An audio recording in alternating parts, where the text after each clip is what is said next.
Assalamualaikum warahmatullahi wabarakatuh.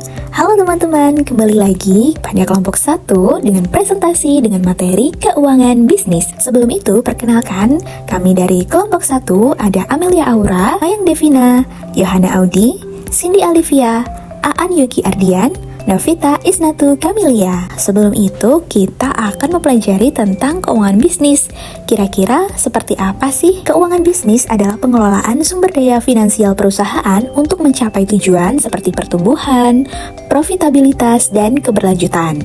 Ini mencangkup perencanaan, penganggaran, perolehan modal, investasi, dan pengelolaan arus kas untuk memastikan perusahaan memiliki dana yang cukup untuk operasional sehari-hari dan untuk pertumbuhan jangka panjang. Sebenarnya hubungannya apa sih dengan manajemen keuangan? Nah, ini saling berkaitan karena keduanya sama-sama mengatur bagaimana perusahaan mengelola dan menggunakan dana.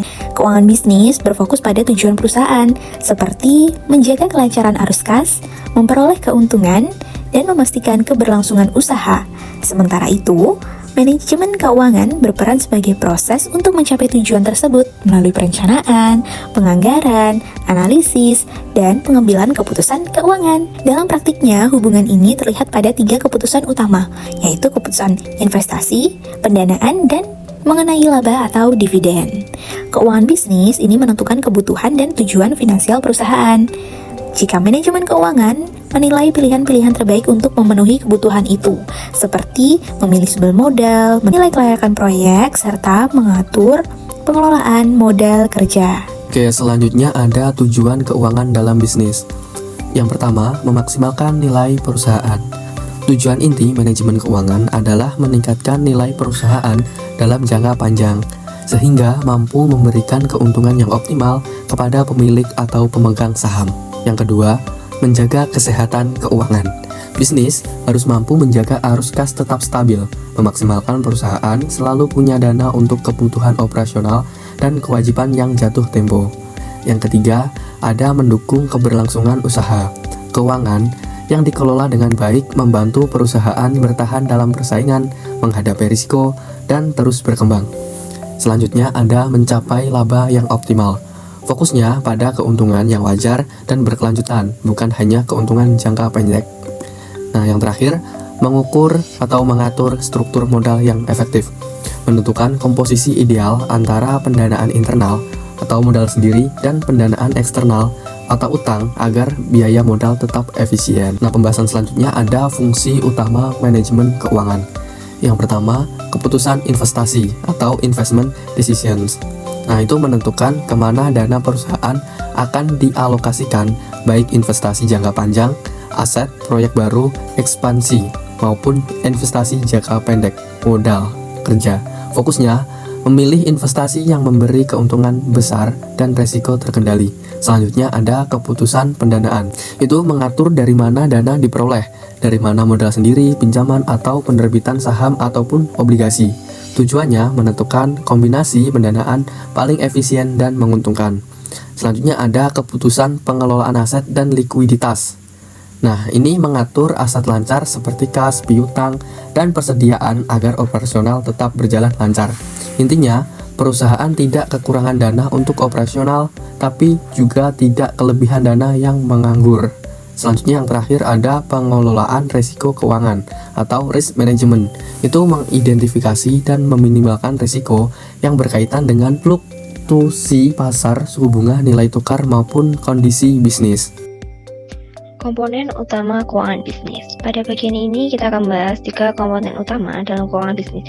Yang pertama ada neraca. Neraca adalah laporan keuangan yang menunjukkan posisi keuangan perusahaan pada satu titik waktu tertentu. Di dalam neraca terdapat 3 komponen utama, yaitu aset, liabilitas, ekuitas.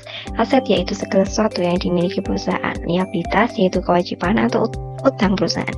Ekuitas yaitu modal pemilik setelah dikurangi kewajiban. Rumusnya adalah aset tambah dengan liabilitas ditambah ekuitas. Laporan ini membantu kita mengetahui seberapa sehat kondisi keuangan perusahaan. Yang kedua adalah laporan laba rugi. Laporan ini menunjukkan kinerja operasional perusahaan dalam periode tertentu. Di sini mencakup pendapatan, beban, dan hasil akhir berupa laba bersih atau rugi. Dengan laporan ini, laba rugi perusahaan dapat menilai apakah operasi bisnis berjalan efektif atau tidak. Yang terakhir, laporan arus kas. Laporan arus kas mencatat semua arus kas dan keluar uang perusahaan pada periode tertentu. Arus kas ini dikelompokkan menjadi 3. Yang pertama, arus kas operasi terkait kegiatan utama perusahaan. Yang kedua, arus kas investasi terkait pembelian atau penjualan aset. Yang ketiga, arus kas pendanaan terkait pinjaman, pembayaran utang, atau dividen. Laporan ini membantu menilai kemampuan perusahaan menghasilkan likuiditas. Keputusan dalam manajemen keuangan. Dalam manajemen keuangan ada 3 keputusan penting yang harus diambil perusahaan. Yang pertama, keputusan investasi berkaitan dengan bagaimana perusahaan mengalokasikan dana pada proyek atau aset yang menguntungkan. Tujuannya adalah untuk memilih investasi yang memberikan keuntungan maksimal dan risiko yang minimal. Keputusan pendanaan ini menyangkut bagaimana perusahaan memperoleh modal baik dari utang maupun ekuitas. Manajemen keuangan harus memilih sumber pendanaan yang paling efisien dan menguntungkan perusahaan. Yang terakhir, keputusan dividen. Keputusan ini berkaitan dengan berapa banyak laba yang akan dibagikan kepada pemegang saham dan berapa yang banyak ditahan untuk investasi kembali. Keputusan ini mempengaruhi tingkat kepercayaan investor dan pertumbuhan jangka panjang perusahaan. Ketiga keputusan ini sangat penting karena akan mempengaruhi nilai perusahaan dan keberlanjutan finansial jangka panjang. Yang selanjutnya ada sumber data dalam bisnis. Jenis data dalam bisnis ini dibagi menjadi 2, yaitu data keuangan dan data operasional. Data keuangan ini biasanya berasal dari sistem akuntansi meliputi laporan neraca, laba rugi, arus kas, dan anggaran. Sedangkan data operasional meliputi catatan produksi, penjualan, persediaan, atau metrik karyawan. Kemudian ada pentingnya akurasi data. Nah, data ini penting karena data yang valid dan akurat menjadi fondasi keputusan bisnis yang tepat. Jika data terverifikasi, memungkinkan manajemen untuk menganalisis tren, membuat keputusan strategis berdasarkan fakta, serta mengidentifikasi peluang dan risiko lebih awal. Akurasi dan keterkinian data sangat krusial agar informasi mendukung perencanaan dan mengevaluasi bisnis secara andal. Sumber ini dibagi menjadi 2, yaitu sumber dari data internal dan sumber dari data eksternal. Yang pertama, data internal ini meliputi laporan akuntansi perusahaan, basis data penjualan, catatan persediaan, penggajian, customer relationship management, dan spreadsheet internal. Sedangkan data eksternal ini mencakup dari riset pasar, laporan industri, data statistik pemerintah, nilai tukar mata uang, dan sumber informasi online terpercaya lainnya. Kemudian ada analisis keuangan bisnis. Tujuan dari analisis keuangan ini yaitu kita bisa mengukur kemampuan bisnis dalam menghasilkan laba, kita juga bisa menilai kesehatan keuangan, kita juga menentukan efisiensi operasional dari analisis tersebut, serta kita bisa mendukung keputusan investasi, pendanaan, dan ekspansi dari analisis keuangan bisnis tersebut. Kemudian, data yang dianalisis ini meliputi laporan laba rugi, neraca, arus kas, catatan penjualan dan biaya, serta catatan utang dan piutang. Selanjutnya ada analisis utama. Nah, analisis utama ini ada 4 yang biasa digunakan, yaitu yang pertama analisis rasio keuangan, yang kedua analisis tren dari waktu ke waktu, yang ketiga analisis arus kas, dan yang keempat adalah analisis titik impas. Untuk indikatornya, arus kas operasi yang positif menandakan bisnis yang sehat, sedangkan arus kas yang negatif berkepanjangan menandakan masalah pendapatan ataupun masalah biaya. Kemudian dari indikator tersebut kita bisa menindak berupa perbaikan dari struktur biaya, mengelola utang agar tidak membebani kas, meningkatkan penjualan produk yang paling menguntungkan, serta mengoptimalkan aset yang jarang dipakai agar tetap menghasilkan pendapatan. Selanjutnya ada risiko dalam keuangan bisnis dibagi menjadi 6, yaitu yang pertama, risiko likuiditas. Risiko likuiditas terjadi ketika perusahaan tidak memiliki kas atau uang tunai yang cukup untuk membayar kewajiban jangka pendek, seperti gaji karyawan, tagihan listrik, pembelian bahan baku, atau pembayaran utang yang sudah jatuh tempo. Masalah ini biasanya muncul karena arus kas masuk lebih kecil dibanding arus kas keluar, atau karena piutang yang belum dibayar sementara perusahaan harus mengeluarkan biaya terus-menerus. Jika risiko ini tidak dikelola dengan baik, perusahaan bisa terlambat membayar kewajiban, kehilangan kepercayaan dari pemasok atau bank, bahkan dapat mengalami kebangkrutan. Yang kedua, ada risiko kredit. Risiko kredit muncul ketika pihak yang berutang pada perusahaan, misalnya pelanggan yang membeli secara kredit, tidak mampu membayar utangnya. Akibatnya, perusahaan mengalami kerugian karena pendapatan yang seharusnya diterima tidak masuk. Selain itu, perusahaan harus menyediakan waktu dan biaya tambahan untuk menagih, atau bahkan menghapus piutang tersebut apabila pelanggan benar-benar tidak bisa membayar. Risiko ini sangat umum terjadi pada perusahaan yang menjual barang secara kredit atau memberikan pinjaman. Yang ketiga, ada risiko pasar. Risiko pasar adalah risiko yang disebabkan oleh perubahan kondisi pasar yang sulit diprediksi seperti naik turun harga saham, perubahan suku bunga bank atau fluktuasi nilai tukar mata uang. Contohnya, jika perusahaan memiliki utang dalam mata uang dolar tetapi nilai dolar naik, biaya pelunasan menjadi lebih mahal.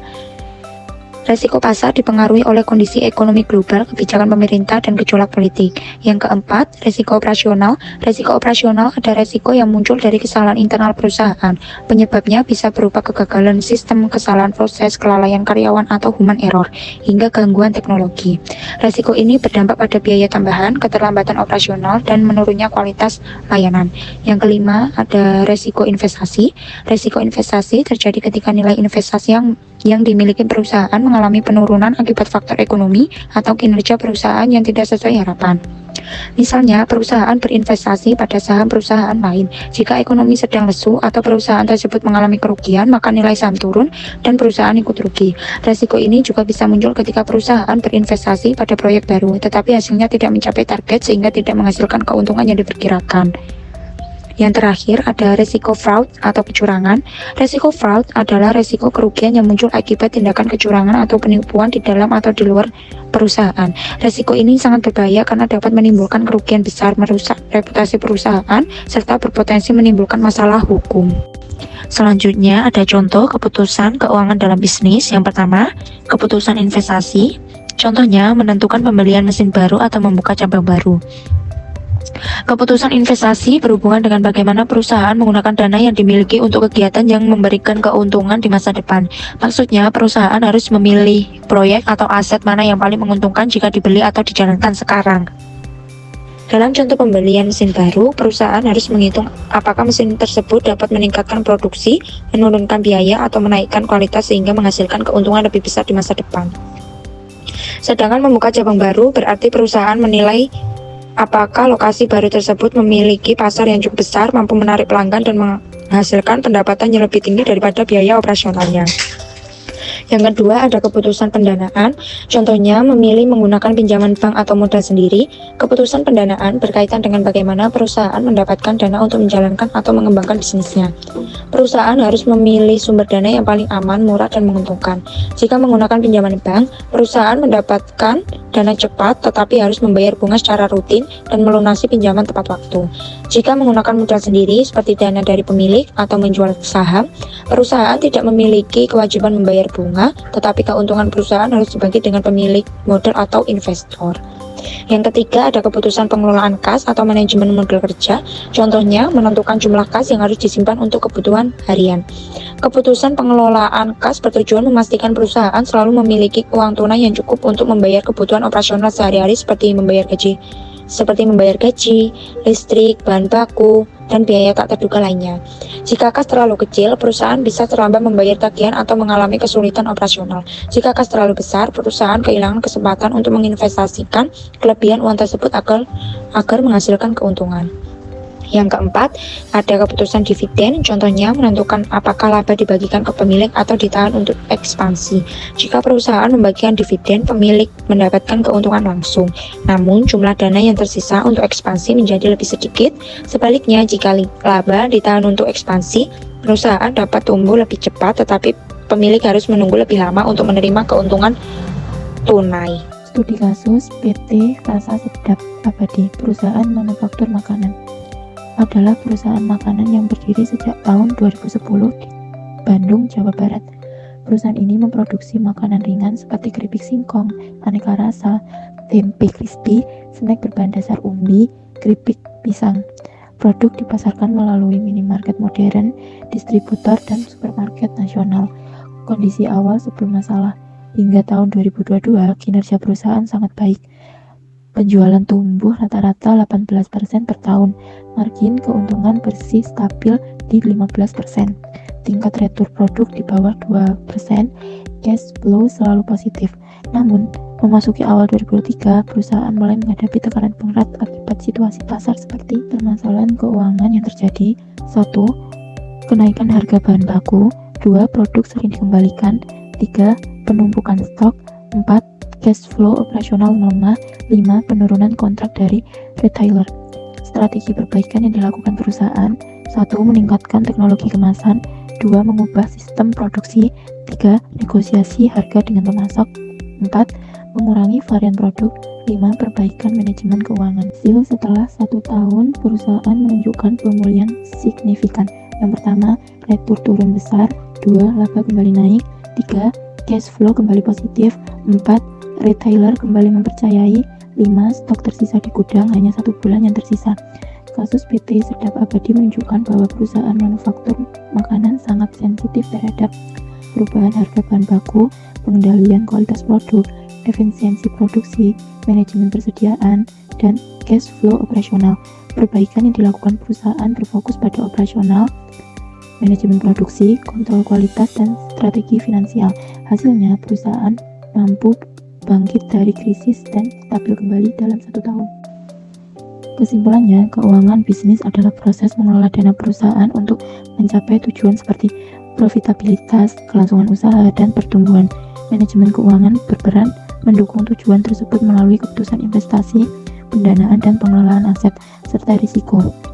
Laporan keuangan seperti neraca, laba rugi, dan arus kas menjadi dasar analisis untuk menilai kesehatan finansial dan kinerja perusahaan.